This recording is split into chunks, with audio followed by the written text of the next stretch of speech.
오늘도 이 아침에 기도의 자리로 나오신 성도님들을 환영하고 축복합니다. 오늘 이 시간 하나님께서 우리에게 주신 말씀은 사무엘하 18장 1절부터 18절까지의 말씀입니다.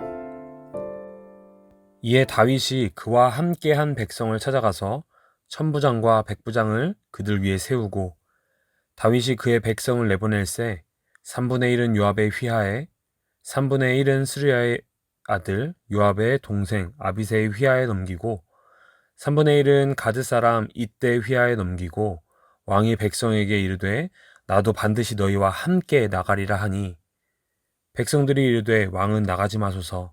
우리가 도망할지라도 그들은 우리에게 마음을 쓰지 아니할 터이요 우리가 절반이나 죽을지라도 우리에게 마음을 쓰지 아니할 터이라. 왕은 우리 만명보다 중하시오니 왕은 성읍에 계시다가 우리를 도우심이 좋으니이다 하니라. 왕이 그들에게 이르되 너희가 좋게 여기는 대로 내가 행하리라 하고 문 곁에 왕이 섬에 모든 백성이 100명씩 1000명씩 대를 지어 나가는지라.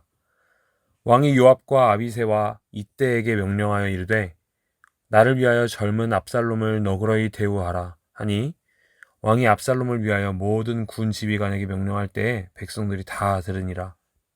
이에 백성이 이스라엘을 치러 들로 나가서 에브라임 수풀에서 싸우더니 거기서 이스라엘 백성이 다윗의 부하들에게 패하매 그날 그곳에서 전사자가 많아 2만 명에 이르렀고 그 땅에서 사면으로 퍼져 싸웠으므로 그 날에 수풀에서 죽은 자가 칼에 죽은 자보다 많았더라.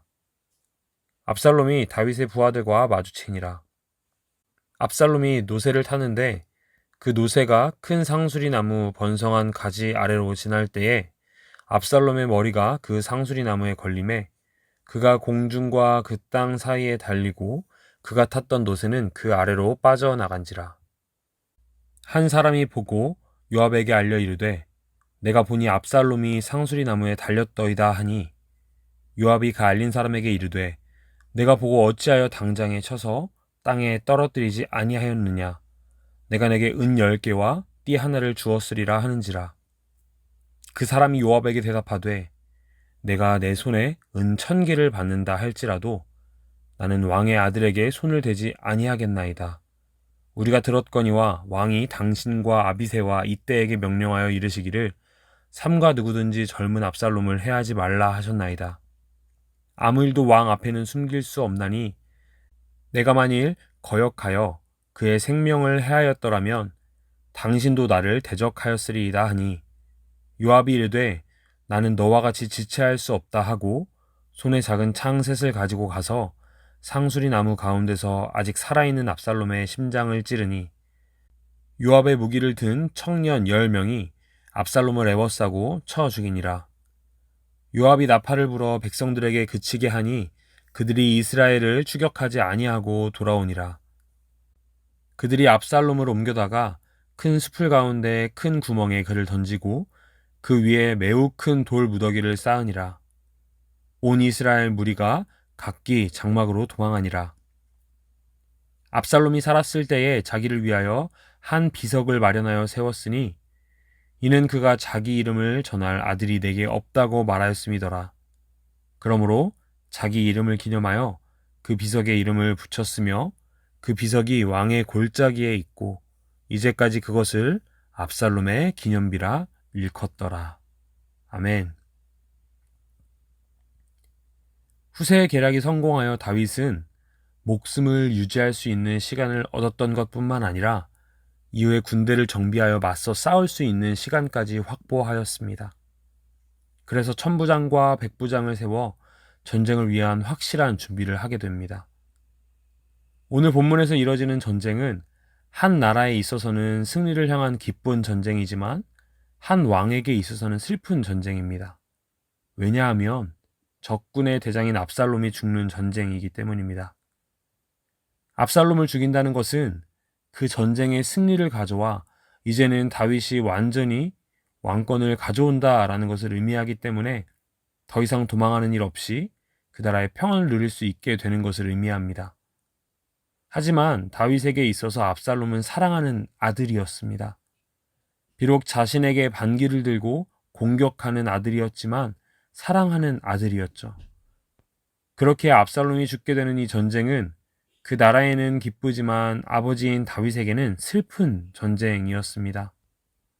다윗은 그래서 전쟁에 나가기 전에 군 지휘관인 요압, 아비새, 이때에게 자신의 아들인 압살롬을 죽이지 말라고 부탁합니다. 그렇게 전쟁은 시작이 되었고 그 전쟁은 넓은 들판이 아닌 에브라임 수풀에서 일어납니다. 대군을 이끌고 있던 압살롬은 결국 다윗의 군대에 패배하게 되고 쫓기게 되었습니다. 이때 압살롬은 위기에 놓이게 됩니다. 오늘 본문 9절 말씀입니다. 압살롬이 다윗의 부하들과 마주치니라. 압살롬이 노새를 탔는데 그 노새가 큰 상수리 나무 번성한 가지 아래로 지날 때에 압살롬의 머리가 그 상수리 나무에 걸림에 그가 공중과 그 땅 사이에 달리고 그가 탔던 노새는 그 아래로 빠져나간지라. 아멘. 자기의 자랑이었던 머리카락 때문에 위기에 처한 압살롬. 그렇게 도망할 수 없게 된 압살롬을 다윗의 군대 중 한 사람이 발견하고 요압에게 전합니다. 여기서 우리는 두 사람의 태도를 보게 됩니다. 그리고 여기서 우리가 가져야 하는 태도에 대해서 생각해 볼 수 있습니다. 이 다윗의 군대 중 한 사람이 압살롬을 발견하고도 죽이지 않습니다. 그리고 요압에게 보고합니다. 요압은 그 사람에게 왜 압살롬을 죽이지 않는지 묻습니다. 11절 말씀입니다. 요압이 그 알린 사람에게 이르되 내가 보고 어찌하여 당장에 쳐서 땅에 떨어뜨리지 아니하였느냐. 내가 내게 은 10개와 띠 하나를 주었으리라 하는지라. 아멘. 내가 압살롬을 죽였으면 내가 은 10개, 띠 하나를 줬을 텐데 왜 안 죽였어? 라고 물어보는 요압의 질문에 이 사람은 이렇게 대답합니다. 12절과 13절 말씀입니다. 그 사람이 요압에게 대답하되 내가 내 손에 은 1000개를 받는다 할지라도 나는 왕의 아들에게 손을 대지 아니하겠나이다. 우리가 들었거니와 왕이 당신과 아비새와 이때에게 명령하여 이르시기를 삼가 누구든지 젊은 압살롬을 해하지 말라 하셨나이다. 아무 일도 왕 앞에는 숨길 수 없나니 내가 만일 거역하여 그의 생명을 해하였더라면 당신도 나를 대적하였으리이다 하니. 아멘. 이 이름 없는 사람은 왕의 말을 기억하며 왕의 명령에 순종하는 모습을 가졌던 것입니다. 은 10개가 아니라 은 1000개를 준다고 할지라도 그 명령에 순종하겠다는 이 사람의 모습.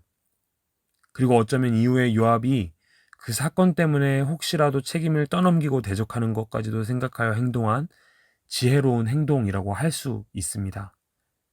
하지만 요압은 왕의 명령을 무시하고 자기의 뜻대로 압살롬을 죽이는 모습을 보입니다.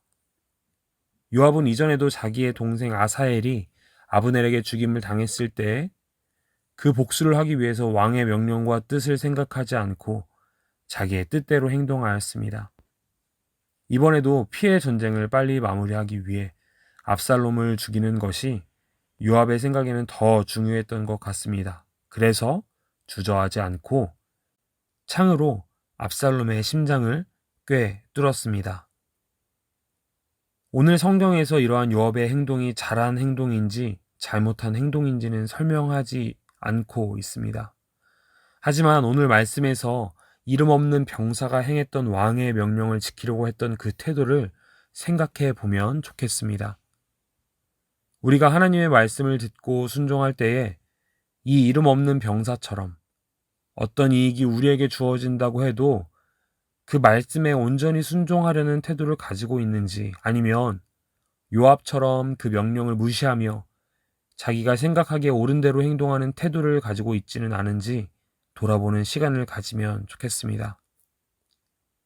은 10개가 아니라 은 1000개를 주셔도 왕의 그 명령에 순종할 것입니다 라고 고백하는 이 병사의 태도가 하나님의 말씀이 우리에게 주어졌을 때 우리의 태도가 되기를 소망합니다. 요압처럼 그 말씀을 듣고 내 삶에 어떻게 행동하는 것이 더 합리적인지 생각하며 순종하는 것이 아니라 아무리 세상에 좋은 유익을 준다고 해도 하나님의 말씀을 지키며 순종하는 삶을 사는 그 태도를 우리가 갖기를 소망합니다. 흔히 기독교를 역설의 종교라고 합니다. 예수님께서 보여주신 삶의 모습이 역설적이기 때문입니다. 져야만 승리하고 내가 죽어야만 사는 삶. 우리가 하나님의 말씀을 들을 때에 이해가 되기에 순종하는 것이 아닌 하나님의 말씀이기에 순종하는, 세상이 보기에는 역설적인 삶이 우리의 삶이 되기를 간절히 소망합니다. 그리고 그렇게 살아내기 위하여 오늘도 기도하며 나아가는 이 시간이 되기를 소망합니다. 함께 기도하시겠습니다. 이 시간 우리 함께 기도할 때 첫 번째로 먼저 하나님의 말씀을 듣기에 최선을 다하는 우리의 삶이 되기를 기도하시겠습니다. 우리가 하나님의 말씀에 순종하기 위해서는 하나님의 말씀을 듣기 위해 애써야 합니다. 하나님의 말씀을 듣지 않으면 그 말씀에 순종할 수 없습니다. 이 시간 우리에게 주시는 하나님의 말씀, 하나님의 명령이 무엇인지 깨닫기를 기도합시다. 하나님의 말씀을 듣기 위하여 삶의 우선순위를 하나님께 두는 오늘 하루가 되게 하시옵소서. 그 말씀을 통하여 나에게 하시는 하나님의 명령이 무엇인지 들을 수 있도록 듣는 귀와 마음을 허락하여 주시옵소서. 함께 기도하시겠습니다. 두 번째로 하나님의 말씀을 듣고 깨달을 때에 그것에 순종할 수 있는 힘을 구하는 기도를 하시겠습니다. 하나님의 말씀은 때로는 이해가 되기도 하지만 때로는 우리의 생각으로 이해가 되지 않기도 합니다. 우리가 이해가 되어 하나님의 명령에 순종하는 것이 아니라 하나님의 명령이기에 순종할 수 있는 우리가 되기를 소망합니다. 이 시간 이렇게 함께 기도합시다. 하나님, 때로는 그 말씀이 이해가 되지 않더라도 하나님의 명령에 온전히 순종하게 하여 주시옵소서. 세상의 유혹에 넘어지지 않고 끝까지 명령을 지키며 살아가게 하시옵소서. 함께 기도하시겠습니다. 마지막으로 개인의 기도 제목으로 함께 기도하시겠습니다. 자신을 위하여, 가정을 위하여, 교회를 위하여, 나라를 위하여, 또 가지고 오신 개인의 기도 제목을 가지고 기도하시겠습니다. 함께 기도하시겠습니다.